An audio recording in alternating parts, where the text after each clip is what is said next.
limpah curahkan kehadiran junjungan alam kekasih Allah Nabi besar kita Muhammad sallallahu alaihi wa ala alihi wa sahbihi wasallam. Yang mudah-mudahan dengan Allah Subhanahu wa taala menjadikan kita sebagai umatnya, menjadikan kita sebagai orang-orang yang berjalan di atas syariat dan sunnahnya. Kita berharap kepada Allah Subhanahu wa taala agar Allah Subhanahu wa taala dapat mengumpulkan kita, menyatukan kita bersama kekasih beliau itu baginda Nabi besar kita Muhammad sallallahu alaihi wa ala alihi wa sahbihi wasallam. Baik hadirin wal hadirat yang sama-sama dimuliakan oleh Allah Subhanahu wa taala, kembali kita akan melanjutkan daripada pelajaran kita di mana pada pertemuan-pertemuan yang lalu kita telah membahas daripada rangkaian di dalam pengurusan jenazah, yang dimana rangkaian daripada ilmu pengurusan jenazah ini merupakan salah satu fan ilmu di dalam ilmu fikih yang harus kita ketahui, karena setiap manusia itu pasti akan mati, dan kita sebagai orang yang hidup diharuskan bagi kita, diwajibkan bagi kita untuk memahami serta mengerti dengan sebaik-baiknya bagaimana cara kita melakukan sebuah pengurusan kepada saudara-saudara muslim kita yang telah mendahului kita. Kita telah membahas mulai dari adabul mahfadhah, mulai dari keadaan seperti apa yang harus kita lakukan ketika seseorang mendekati daripada kematiannya. Kemudian setelah itu kita juga telah mempelajari bagaimana kaifiyah tata cara di dalam memandikan jenazah. Kemudian juga kita telah mempelajari bagaimana cara mengkafani jenazah. Sekarang kita masuk kepada rangkaian yang ketiga di dalam pengurusan jenazah, yaitu as-salatu alaihi, yaitu menyolatkan jenazah. Walaupun pada pelaksanaannya di dalam kaifiyah tata cara ketika seseorang melakukan sholat jenazah itu berbeda dengan sholat yang biasa atau umumnya kita lakukan. Yang kita tahu kan, yang namanya sholat itu kan pasti ada ruku, yang namanya sholat pasti ada sujud, ada i'tidal, ada duduk di antara dua sujud. Nah, berbeda dengan sholat jenazah yang kita lakukan, yang dimana kita hanya melakukan 4 kali takbir dan kemudian kita akhiri dengan salam. Akan tetapi para ulama tetap mengatakan bahwa ini merupakan sholat. Jadi sama, disebutnya juga dengan sholat. Walaupun ada sebagian pendapat kila, tapi pendapat ini termasuk sebuah pendapat yang agak lemah. Ya, pendapat yang agak lemah, yang dimana mereka mengatakan bahwa sholat jenazah itu tidak termasuk di dalam bentuk sholat. Jadi hanya termasuk di dalam rangkaian doa saja. Makanya dengan alasan seperti ini, mereka yang mengatakan bahwa sholat jenazah itu sama seperti doa, tidak sama seperti sholat, akhirnya mereka mengatakan bahwa ketika seseorang melakukan sholat jenazah tanpa berwudu sekalipun itu diperbolehkan. Ini pendapat. Ini pendapat. Tapi qila, kalau kita belajar ilmu fikih, ketika kita mendapati satu kalimat diawali dengan qila, itu berarti satu pendapat yang lemah. Tapi kalau kita mendapati qaul, nah itu berarti pendapat yang kuat. Ya, ittifaq, kesepakatan daripada para fuqaha, para ulama ahli fikih. Walaupun ini dikatakan sebagai pendapat yang lemah, tapi masih tetap diperbolehkan. Masih tetap diperbolehkan. Boleh nggak kira-kira kita sholat jenazah tanpa berwudu? Ya boleh-boleh aja kalau andai kata kita dihadapkan pada keadaan yang darurat. Gitu. Kalau nggak keadaan darurat jangan. Selagi masih ada pendapat yang lebih kuat, kita pakai pendapat yang lebih kuat. Selagi masih ada pendapat yang menjadi ittifaq, kesepakatan oleh para ulama, para fuqaha di dalam mazhab Imam Syafi'i, maka kita diharuskan, kita diwajibkan untuk menggunakan pendapat yang kuat tersebut. Kecuali sudah sudah dihadapkan pada keadaan-keadaan tertentu. Karena kita buru-buru, khawatir kalau kita mau cari air dulu, entar ketika kita udah mendapatkan air, kita udah berwudu, kita datang ke masjid, jenazahnya dibawa. Kita udah nggak sempat kita untuk menyolatkan jenazah. Nah, maka pada keadaan darurat seperti ini, barulah kita boleh menggunakan pendapat itu. Jadi kalau dalam keadaan darurat doang, kalau nggak dalam keadaan darurat tetap wajib hukumnya harus menggunakan pendapat yang lebih kuat. Jadi tetap pendapat yang lebih kuat itu di mana dikatakan bahwa sholat jenazah itu termasuk dalam bentuk sholat yang kita lakukan pada umumnya. Nah, sekarang sebelum kita masuk kepada kaifiyah di dalam pelaksanaan sholat jenazah, ada beberapa hukum di sini yang terkait di dalam pelaksanaan sholat jenazah. Dikatakan ada 3 hukum. Yang pertama adalah wajibah, yang kedua adalah mahramah, dan yang ketiga adalah mubahah. Ada 3, wajib, haram, mubah. Ada 3 hukum nih yang terkait di dalam pelaksanaan sholat jenazah. Sekarang kita lihat kepada hukum yang pertama, wajib hukumnya di sini. Di mana diwajibkan bagi kita sebagai seorang muslim untuk menyolatkan saudara muslim kita. Wajib hukumnya di sini. Walaupun wajibnya di sini merupakan bentuk wajib kifai, bukan wajib aini. Ya, wajibnya di sini adalah wajib kifai, bukan wajib aini. Dan sunnah juga begitu, ada sunnah kifai, ada sunnah aini. Kalau sunnah kifai atau sunnah aini, wajib kifai atau wajib aini. Nah, kalau di dalam pelaksanaan sholat jenazah, ini wajibnya di sini adalah wajib kifai. Idza fa'ala al-wahid saqata 'anil baqi. Jadi apabila satu orang aja boleh menyolatkan si jenazah tersebut, maka berpuluh-puluh orang yang akan menyolatkan itu gugur kewajiban atas mereka pada akhirnya, karena sudah dilakukan oleh satu orang. Tapi tetap hukumnya wajib, begitu ya. Semakin banyak yang menyolatkan, semakin afdal, semakin utama, atau semakin banyak orang yang mendoakan. Makanya dianjurkan ketika kita akan menyolatkan jenazah kan paling tidak minimal kita bikin 4 shaf. Ya, 4 shaf gitu ya. Walaupun tidak penuh, bikin aja 5 begitu.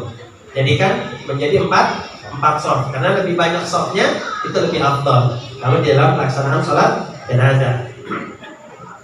Nah, wajib hukumnya bagi kita untuk menyolatkan saudara muslim kita ghaira syahid. Artinya muslim tersebut ketika mereka wafat, mereka bukan wafat dalam keadaan syahid. Karena orang-orang yang mati syahid itu akan masuk di dalam hukum yang kedua. Apa? Haram hukumnya untuk disolatkan. Ya. Artinya orang yang mati syahid di sini haram hukumnya untuk disolatkan. Makanya dikatakan idza kana syahidan ma'rakatil kufar. Jadi apabila seorang muslim yang dimana dia terbunuh di dalam peperangan melawan orang-orang kafir, ya, di dalam peperangan melawan orang-orang kafir. Nah, maka ketika mereka wafat di dalam peperangan tersebut, haram bagi kita untuk menyolatkan mereka. Kenapa? Mereka orang-orang yang mati syahid, ini pernah saya sampaikan, mereka orang-orang yang mati syahid itu dosanya diampuni oleh Allah. Gitu ya, dosanya udah diampuni oleh Allah Subhanahu wa taala. Intinya kita menyolatkan jenazah adalah mendoakan. Ya, intinya menyolatkan jenazah adalah mendoakan. Dan ini juga sesuai dengan makna sholat itu sendiri. Sholat kan maknanya ad-du'a. Muftatihatu bit takbir wa mukhtatimatu bit taslim, yang diawali dengan takbir dan diakhiri dengan salam. Itu salat namanya. Artinya apa yang kita baca di situ adalah merupakan doa kita, permohonan kita kepada Allah Subhanahu wa taala, baik untuk diri kita ataupun untuk orang lain ketika kita melakukan sholat jenazah. Makanya ketika seorang melakukan sholat jenazah dianjurkan untuk memperbanyak doa. Ya, untuk memperbanyak doa pada saat mereka melakukan sholat jenazah. Jadi doa apa yang kita hafal, doa apa yang kita bisa, kita baca itu buat jenazah-jenazah di antara kita, agar mereka bisa mendapatkan apa yang kita doakan untuk mereka melalui kebaikan-kebaikan ketika mereka akan masuk di dalam alam kubur dan dipindahkan ke dalam alam barzakh. Dan kemudian hukum yang ketiga adalah mubah. Boleh, mubah di sini artinya boleh. Adalah i'adatuha, mengulang sholat jenazah. Udah sholat, saya mau sholat lagi mubah hukumnya, boleh-boleh aja. Ya.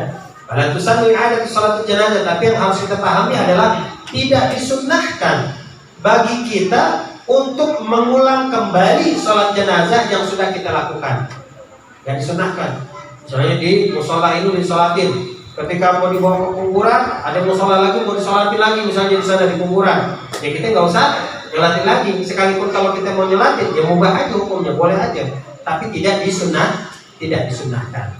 Nah, ini tiga hukum ya yang terkait di dalam pelaksanaan sholat jenazah. Yang pertama adalah wajib, yang kedua adalah haram, dan yang ketiga adalah mubah. Kemudian waktunya. Kapan masuk waktu bagi kita untuk menyolatkan jenazah? Ya, kita nggak pernah tanya tuh, kira-kira sholat jenazah itu waktunya kapan sih masuknya? Jadi dikatakan yadkhulu bi ghaslil mayyit aw ma yaqum maqamuh.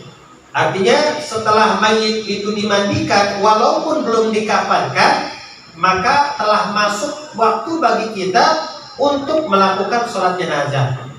Tapi sebagian pendapat ulama seperti apa dikatakan oleh Al-Imam Nawawi ala karahiyatihi, mengatakan bahwa makruh hukumnya kalau andai kata jenazah yang sudah dimandikan belum dikafankan kemudian sudah disolatkan, begitu. Walaupun waktunya udah masuk, udah boleh. Boleh nggak saya sholatin? Oh belum boleh karena jenazah belum dimandiin. Tunggu dulu jenazah dimandiin. Setelah selesai dimandiin, dikafanin agar tertutup auratnya, baru kemudian kita sholatin. Sekalipun saya mau nyolatin di rumah aja, saya nggak ikut nyolatin di masjid, nggak apa-apa. Kalau waktunya sudah masuk. Dengan apa? Dengan telah dimandikannya jenazah tersebut. Nah, jadi kalau kita datang mungkin kita mau buru-buru, kita pergi takziah, ke tetangga kita mau pergi kerja dan lain sebagainya, kita nggak sempat ikut nyolatin tadi mau sholat, kita datang, kita langsung ke rumahnya. Tanya jenazah udah dimandiin belum? Udah dimandiin, udah kita sholatin. Karena kan pada prosesnya, ketika jenazah dimandikan kan sunnahnya dihadapkan ke arah kiblat, ya kan ya? Ketika jenazah selesai dimandikan untuk dikafankan juga dihadapkan ke arah kiblat. Jadi posisi ini jangan berubah, tetap kita pertahankan posisinya agar jenazah itu tetap menghadap ke arah kiblat. Terkadang kita kalau mandiin udah menghadap mana aja udah, ya, ngafalin udah ngadep masih ketemunya aja, gitu ya. Kita nggak perhatiin di jenazah di ngadep kiblat, kagak nih waktu dikafanin dan lain sebagainya. Nanti pada prosesnya ketika ada orang yang ingin menyolatkan terlebih dahulu, ya dipersilakan. Yang penting jenazah tersebut sudah dimandikan, itu masuk waktunya. Dan kemudian syurutuha, syarat-syaratnya. Syarat-syaratnya kasyurutus shalah, seperti syarat-syarat salat.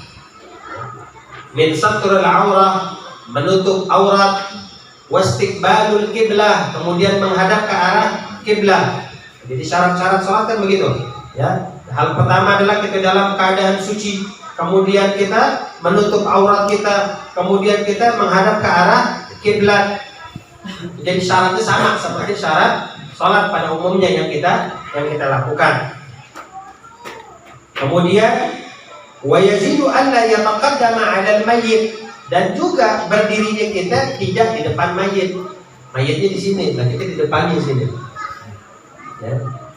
Kita harus berdiri setelah mayit, bukan di depan mayit. Posisi kita ketika kita menyolatkan jenazah. Walaupun kalau kita lihat di Masjidil Haram gitu ya, atau Kalau di Masjid Nabawi tidak, Masjid Nabawi itu di depan, di Masjidil Haram. Ya. Kalau kita lihat di Masjidil Haram, ketika kita akan menyolatkan jenazah, jenazahnya dari depan. Jenazahnya taruh mana? Jenazahnya taruh di belakang justru malah. Ya. Di lantai basement, ditaruh di lantai basement, di baris itu semua jenazahnya. Ya. Jamaahnya di depan Ka'bah. Posisi jamaahnya ada di depan Ka'bah, di depan jenazah. Pada saat itu selesai sholat baru diumumin tuh sama bilalnya. As-sholatu 'alal amwat, sholat untuk amwat, berarti jenazahnya lebih dari satu orang. Baru ke sholat. Kita nggak lihat jenazahnya sebelah mana. Yang di lantai 1 kagak ngelihat jenazahnya di mana. Lantai 2 kagak ngelihat jenazahnya di mana. Ternyata jenazahnya karena saya saking penasaran untuk saya cariin tuh jenazahnya di mana. Ya, saya kagak sholat jenazah, saya cariin tuh jenazah di mana. Ternyata jenazahnya ada di bawah. Di basement. Jadi ketika selesai disolatin langsung dibawa dengan kendaraan. Bagaimana? Gitu. Posisinya kan berbeda. Pada saat itu orang yang menyolatkan berada di depan jenazah. Apakah sholatnya tetap sah? Sholatnya tetap sah. Ya, sholatnya tetap sah. Jadi karena itu tidak termasuk di dalam syarat sah. Jadi kita jangan heran nanti ketika kita pergi umrah atau kita pergi haji terus kita melihat keadaan seperti itu, wah nggak sah tuh, jenazahnya di belakang, kita di depan. Kagak begitu, ya tetap sah. Jadi nggak usah khawatir. Kemudian arkanuha. Nah, sekarang kita masuk kepada rukun di dalam pelaksanaan sholat jenazah. Yang pertama adalah an-niyatu, niat. Yang pertama adalah niat. Jadi semua ibadah apapun itu bentuknya mesti ada yang namanya niat. Satu perbuatan, satu amal dikatakan sebagai ibadah apabila diniatkan.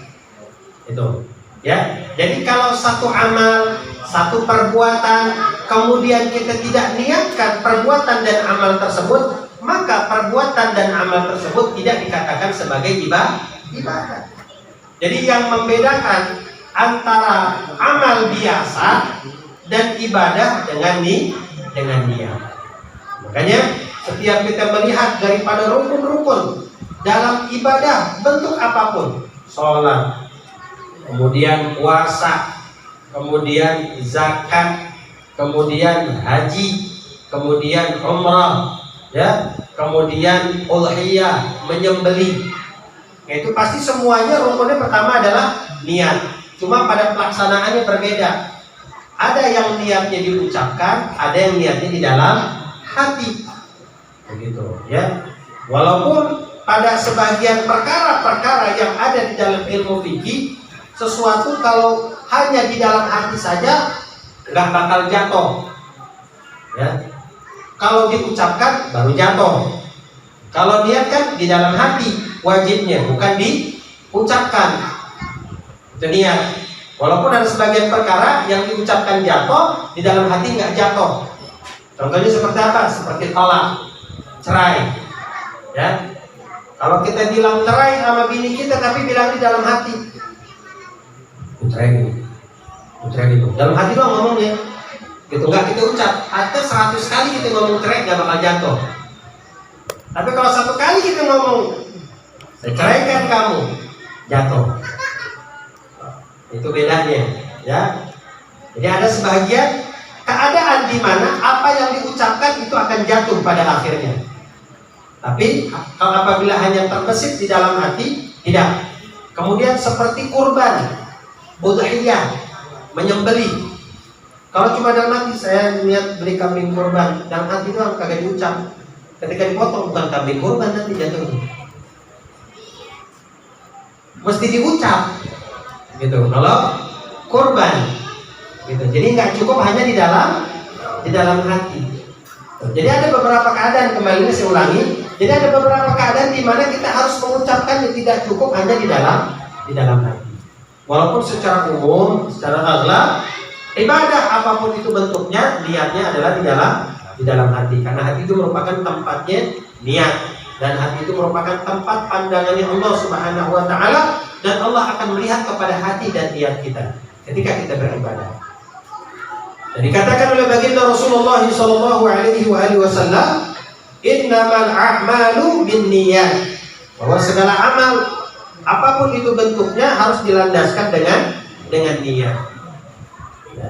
Jadi kalau amal ibadah tidak diawali dengan niat, maka ibadah atau amal tersebut tidaklah terhitung di sisi Allah Subhanahu wa ta'ala. Makanya dikatakan niyatul mukmin khairan min amali. Niatnya orang mukmin itu lebih baik dari amalnya. Niatnya orang mukmin itu lebih baik dari pekerjaannya. Kenapa kok dikatakan bahwa niatnya orang mukmin lebih baik daripada pekerjaannya? Karena yang Allah lihat pertama kali niatnya, bukan kerjaannya. Ketika kita baru niat aja, malaikat sudah mencatatkan kebaikan buat kita, padahal belum kita lakukan kebaikan tersebut. Apalagi setiap amal yang kita lakukan, setiap perbuatan yang kita lakukan, apapun itu bentuknya kita niatkan, maka semuanya akan bernilai ibadah di sisi Allah. Makan kita niatin, minum kita niatin, belajar kita niatin, tidur kita niatin, kerjanya kita niatin, mandinya kita niatin, pakai bajunya kita niatin, hadirnya kita di majelis ilmu kita niatin. Kalau semuanya kita niatkan tuh, dalam satu hari satu malam apa yang kita lakukan semuanya adalah ibadah. Ketika kita niatkan, memang bisa niatin, tidak bisa. Ya, mandi kita niatin kalau mandi, ya, niatin mandi taubat untuk membersihkan kotoran-kotoran yang sifatnya lahiriah atau batiniah. Kita niatin. Mau makan niatin, ya, mudah-mudahan apa yang saya makan bisa menjadi kebaikan untuk tubuh saya, bisa memperkuat badan saya di dalam melakukan ketaatan kepada Allah. Niatin makan, minum kita juga begitu sama, tidur kita juga sama seperti itu kita niatin. Tidurnya kita untuk mengistirahatkan anggota tubuh kita agar di malam hari kita bisa bangun dan beribadah kepada Allah Subhanahu wa ta'ala. Semuanya kalau kita niatkan maka akan menjadi ibadah. Sayang, makanya kalau kehidupan kita, segala amal kita berlalu begitu aja tanpa kita niatkan, sayang nanti. Itu yang pertama. Nah, di dalam masalah niat dikatakan yajibu ta'yinil mayyit fin niyah, diwajibkan bagi kita untuk menentukan mayitnya ketika kita berniat di dalam melakukan sholat jenazah, ya, baik secara umum ataupun secara terperinci, ijmalan atau tafsilan. Contohnya seperti usolli ala hadal mayyiti, itu untuk laki-laki. Usolli ala hadal mayyiti. Kalau untuk perempuan, usolli ala hadhil mayyitati. Yaitu niatnya itu, ya. Ketika kita takbir, jadi takbir yang pertama berbarengan dengan takbiratul ihram, Allah, hati kita hadirkan itu. Usolli ala hadal mayyiti atau usolli ala hadhil mayyitati. Atau kalau kita tahu namanya kita sebut usolli ala Zaid, usolli ala Ali, usolli ala Umar, usolli ala Abu Bakar. Siapa namanya kita sebut. Kalau kita tahu namanya, boleh kita sebut namanya. Kalau kita tak tahu, yang penting jangan salah. Usolli ala Ali, tentunya sholatnya Umar. Repot kalau begitu. Ya, mesti diulang, ya, karena salah. Ya, kecuali kalau kita ijmal, usolli ala hadal mayyit. Ya, kita sholat buat di mayit. Mayit di sahabat kan namanya, gak ada masalah kalau secara ijmal. Atau kita niat, kita nggak tahu misalnya ini yang disolatin siapa, ya, laki-laki kah atau perempuan kah yang disolatin, kita nggak tahu nih. Terus bagaimana nih kira-kira niat kita? Niat kita cukup kita hadirkan di dalam hati kita, usolli ala man shalla alaihi imam. Tuh, usolli ala man shalla alaihi imam. Saya sholat seperti sholat imam. Ya, mau laki-laki kek, mau perempuan kek, kan kita nggak tahu. Makanya kita sandarkan niat kita daripada sholat jenazah ini kepada imam dengan kita meniatkan usolli ala man shalla alaihi imam. Bisa dengan cara seperti itu. Itu yang pertama. Kemudian rukun berikutnya adalah arba'a takbirat, 4 kali takbir. Biasanya sholat jenazah itu 4 kali takbir. Kita tambahin boleh nggak jadi 5 gitu? Atau 6 dah? Oh di kampung sini nih sholat jenazahnya takbirnya 6. Boleh? 5 deh, nggak usah banyak-banyak, 5 deh, lebih atuh. Biasanya umumnya kan 4 kali takbir, tapi kita lakukan dengan 5 kali takbir, boleh nggak? Boleh. Kalau bilang nggak boleh siapa? Boleh. 5 kali takbir, kita baca doa nih. Udah kepanjangan doa kita, takbir lagi. Allahu Akbar, jadi 5. Baca doa lagi. Ya, kalau dibutuhkan, gitu ya. Tapi kalau andai kata tidak dibutuhkan, ya maka cukuplah kita melakukan takbir dengan 4 kali takbir. Khawatir jamaah kita nggak semuanya pintar, gitu ya. Jamaah kita nggak semuanya paham dengan hal tersebut. Khawatir kalau kita takbir sampai 5 kali tapi jamaah subhanallah, begitu. Ya, daripada teriak subhanallah, teriak begitu. Ya, atau terang sholat imamnya buat agama baru kali ini, ya. Sholat jenazah takbirnya sampai 5 kali, padahal boleh, gitu ya, sampai 5 kali boleh kalau dibutuhkan seperti itu, ya. Tapi kalau andai kata nggak dibutuhkan, cukup dengan 4 kali takbir yang kita melakukannya. Nah, jadi ya, takbir yang pertama itu dibarengi dengan takbiratul ihram. Jadi arba'at takbirat ma'a takbiratul ihram. Jadi 4 kali takbir itu termasuk takbiratul ihram. Beda dengan sholat Id, beda dengan sholat hari raya. Kalau sholat hari raya kan 7 kali takbir, itu nggak termasuk takbiratul ihram di rakaat yang pertama. Rakaat yang kedua 5 kali takbir dan tidak termasuk takbir daripada bangunnya kita dari sujud. Jadi nggak termasuk, gitu ya. Nah kalau di dalam sholat jenazah ini 4 kali takbir, takbiratul ihram sudah termasuk di dalamnya. Itu takbir Allahu Akbar. Dan tidak disunnahkan bagi kita untuk membaca doa istiftah. Ya, tidak disunnahkan bagi kita untuk membaca doa istiftah, bukan iftitah, bukan istiftah. Ya, tidak disunnahkan. Yang disunnahkan apa ya? Ta'awud. A'udzu billahi minasyaitonir rajim. Itu yang disunnahkan.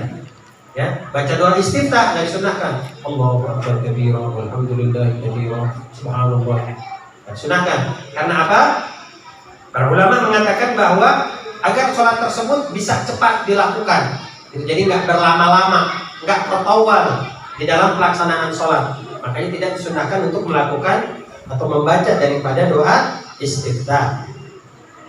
Kemudian setelah 4 kali takbir, yang ketiga adalah al-qiyamu 'alal qadir, berdiri bagi yang mampu. Karena apa? Ini sholat fardu. Walaupun fardu kifayah, tetap namanya sholat fardu, namanya sholat wajib, itu harus dilakukan dalam keadaan berdiri, kecuali sholat sunnah. Ya, sholat sunnah itu boleh dilakukan dalam keadaan duduk. Atau sholat sunnah 2 rakaat, rakaat pertama saya mau diri, rakaat kedua saya mau duduk, boleh, nggak ada masalah. Kalau sholat sunnah.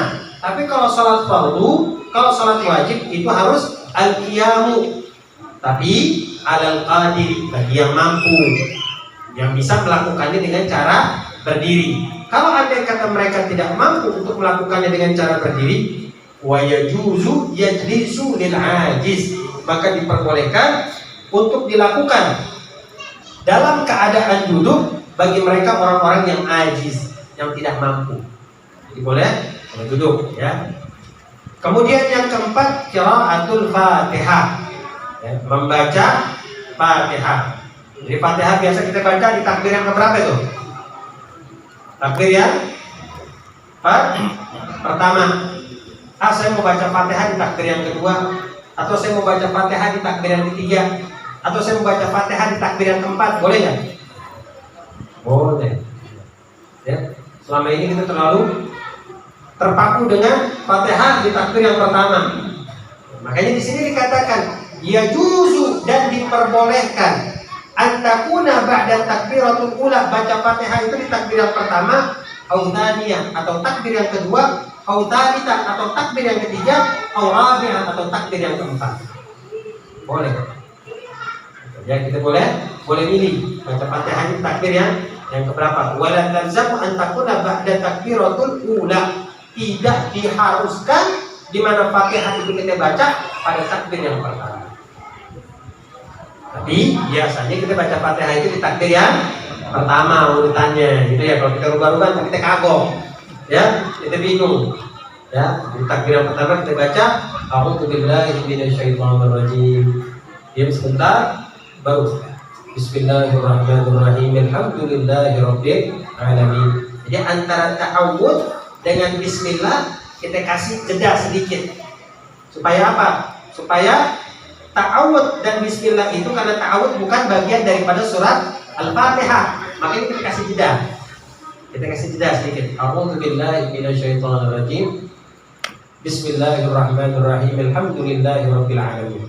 Para guru-guru kita mengajarkan, dan ini juga disebutkan di dalam kitab yang dikarang oleh Syekh Muhammad bin Ali Ba'tiyah Ad-Dawani, seorang ulama besar, di mana ketika kita membaca suratul Fatihah, kita bacanya kita langsungin Bismillahirrahmanirrahim. Alhamdulillahirabbil alamin.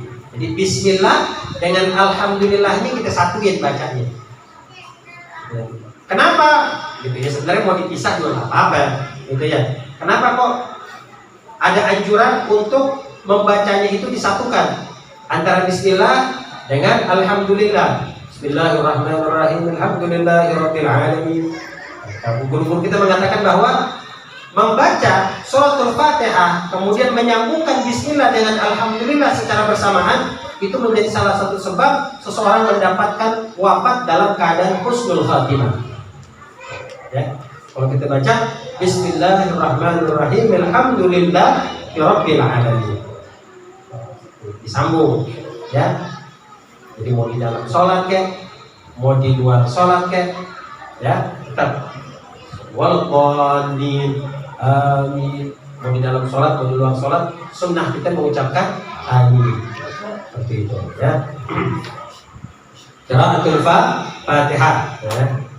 Nah, kemudian yang kelima adalah as-salatu 'ala nabi ba'da tsaniyah.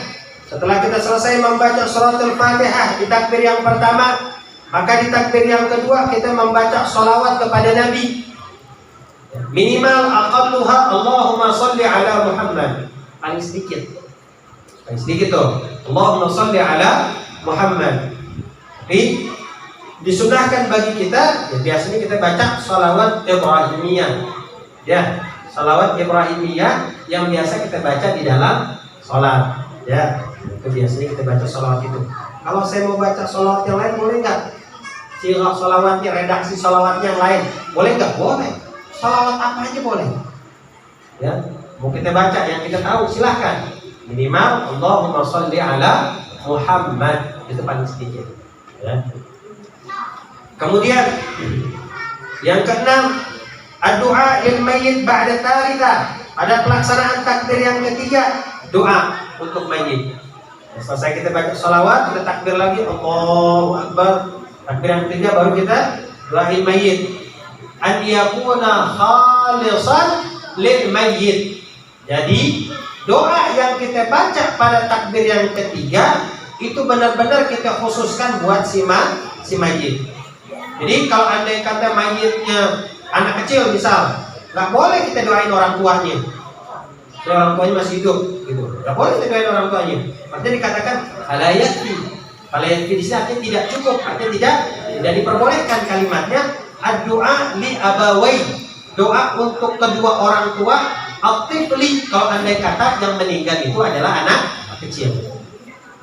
Jadi yang meninggal anak kecil yang kita doain anak kecil, bukan orang tuanya yang kita doain. Jadi dikatakan di sini an yakuna khalisan. Jadi doanya itu terkhusus untuk si mayit tadi, ya. Kita biasanya baca Allahumma ighfir lahu warhamhu wa'afihi wa'fu anhu. Allahumma ighfir li hayyina wa mayyitina wa syahidina wa ghaibina wa saghirina wa kabirina wa dzakarina wa untana. Allahumma man ahyaytahu minna fahyi 'ala al-islam wa man tawaffaytahu minna fatawaffahu 'ala al-iman. Ya, kalau kita bisa baca secara sempurna, kita baca banyak redaksi doa untuk jenazah yang bisa kita baca itu banyak. Biasanya yang kita bacakan Allahumma ighfir lahu warhamhu wa'afi wa'fu wa qim nuzulahu wa wasi' madkhalahu waghsilhu bil ma'i wal thalji wal barad wa naqihi minal khataaya kama yunqqa thawbul abyad minad danas, dan seterusnya. Bacanya kalau kita hafal. Kalau saya nggak hafal, udah Allahumma ighfir lahu warhamhu wa'afihi wa'fu udah segitu. Ya, kalau buat laki, kalau buat perempuan Allahumma ighfir laha. Ya, kalau mayitnya lebih dari 3 orang Allahumma ighfir lahum. Ya. Jadi tinggal kita lihat kondisi mayitnya aja, ya. Nah, kemudian takbir yang keempat, wa yusannu du'a ba'da takbiratul rabi'ah, dan disunnahkan membaca doa pada takbir yang keempat. Allahumma la tahrimna ajrahu wa la taftinna ba'dahu waghfir lana wa lana. Biasanya di sebagian sholat jenazah yang dilakukan oleh orang-orang lain, biasanya itu mereka memperbanyaknya di takbir yang ketiga. Takbir yang ketiga ini biasanya lebih lama. Doa lebih lama. Nanti ketika takbir yang keempat, Allahu Akbar, Assalamualaikum warahmatullahi wabarakatuh, langsung salam. Karena apa? Doanya sudah dibaca semua di takbir yang ketiga. Jadi mereka agak panjang di takbir yang ketiga. Takbir yang keempat itu hanya untuk salam setelahnya, ya. Kemudian setelah selesai kita melakukan takbir yang keempat, barulah kita melakukan salam. Ya. Sunnahnya yang pertama itu wajib, yang kedua adalah sunnah, dan sunnahkan untuk menambahkan wa barakatuh. Ya, dalam sholat 5 waktu atau sholat sunnah kan biasanya kita cuma Assalamualaikum warahmatullahi. Tapi kalau dalam sholat jenazah Assalamualaikum warahmatullahi wabarakatuh. Ya, kita tambahkan sunnahnya, kita tambahkan seperti itu. Itu dalam pelaksanaan sholat jenazah. Dan posisi keadaan jenazah yang kita sholati, ya, kalau andai kata itu adalah seorang laki-laki, maka seorang imam dia berdiri. Berdiri di mana? Di kepala daripada jenazah tersebut. Kalau andai kata jenazah tersebut adalah seorang wanita, maka seorang imam berdiri di apa? Di tengah-tengah nih, ya, di pusatnya. Berdiri di situ bagi seorang imam. Nah, terus bagaimana kalau andai kata ada imam sholat, dia nggak ngikutin aturan itu, padahal jenazahnya laki-laki tapi dia sholat di tengah posisinya, atau jenazahnya perempuan tapi dia di kepala posisinya, sah nggak kira-kira? Sah, tetap. Ya, jadi posisi itu tidak mempengaruhi daripada keabsahan sholat jenazah. Sholat jenazahnya tetap sah, mau imamnya di kepala ke, atau di tengah-tengah ke, atau di bagian kaki ke, tetap sah sholatnya. Tapi kalau kita mengikuti yang afdalnya, kan begitu. Untuk laki-laki, di mana imam berdiri tepat pada kepalanya. Untuk kaum perempuan, itu pada posisi tengah-tengah. Itu kalau mayitnya hadir. Yaqiful imam inda ra'sir rajuli wa inda ajuzil mar'ah. Jadi kalau perempuan di tengah-tengah posisinya. Nah, itu kalau yang mayitnya hadir. Kalau yang mayitnya nggak hadir, mayitnya nggak ada, jauh di luar kota, di luar daerah, maka cukup kita melakukan sholat ghaib. Tusalli idza mata al-mayyit fi ghairi biladil musalli. Kita menyolatkan mayit yang wafat cuma tidak ada di negeri kita. Kalau andai kata ada di negeri kita, terus tempatnya berdekatan dengan kita, cuma tetanggaan doang, tetanggaan RT, gitu ya, meninggal, udah kita sholat ghaib aja di masjid kita, kagak boleh. Ya, yang boleh itu kalau tempatnya jauh, ya, tempatnya jauh dan memakan waktu bagi kita untuk sampai ke tempat tersebut, maka barulah diperbolehkan bagi kita untuk melakukan sholat ghaib di sini. Wa yusannu an takuna fil masjid, disunnahkan sholat jenazah itu di masjid. Wa bi thalathati sufufi ba'da 3, 4 dan seterusnya. Shaf yang kita buat ketika kita menyolatkan jenazah. Sholat jenazah ini lebih mudah, ya. Sholat jenazah ini lebih mudah daripada mengkafankan atau memandikan jenazah. Ya. Nah, kemudian satu lagi kita masuk rabi'an, yang keempat dafnuhu, menguburkan. Nah, kita udah sholatkan, udah rapi, kemudian baru kita bawa ke kubur. Nah, ketika kita membawa jenazah ke kubur, yang jalan duluan jenazah apa orang yang nganter?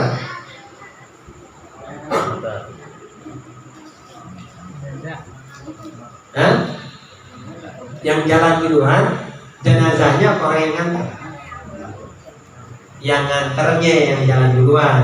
Kita ini yang hidup itu jalan duluan, jenazahnya di belakang kita, bukan jenazahnya duluan, kita ini ngobrol di belakang ngerokok.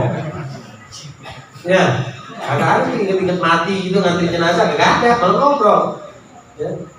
Dianjurkan, disunahkan bagi kita ketika kita mengantarkan jenazah ke kubur, mesti tenang, tumanina, gitu ya.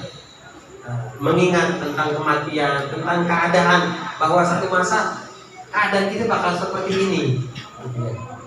Tapi terkadang kita lihat di zaman sekarang pada ngobrol, rokok, gitu ya.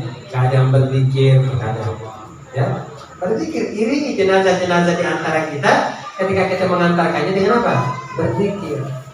Baik tidak itu akan memberikan sedikit kegembiraan buat mereka. Jadi ya, jangan kita ngobrol. Ya. Laki-laki yang lebih utama adalah laki-laki, perempuan nggak usah ikut-ikutan, ya. Perempuan kayak nggak usah pakai ikutan, anterin jenazah ke kubur, pada repot itu ya. Itu nganter jenazah ke kubur, yang terkadang pakaiannya nggak diperhatiin begitu kubur, ya, auratnya nggak ditutup, ya. Jadi makruh hukumnya bagi perempuan dia ikut ke kubur nganterin jenazah. Perempuan ntar, kalau anda kata mau ziarah ntar ditunggu 2 hari, 3 hari berikutnya baru dia datang ziarah. Kan urusan laki-laki kan yang ikut dalam kubur bukan dia perempuan. Di perempuan duduk aja di rumah. Jadi kenapa kok perempuan lebih utama untuk diam tinggal di dalam rumah daripada harus ikut ke kubur? Ya karena nanti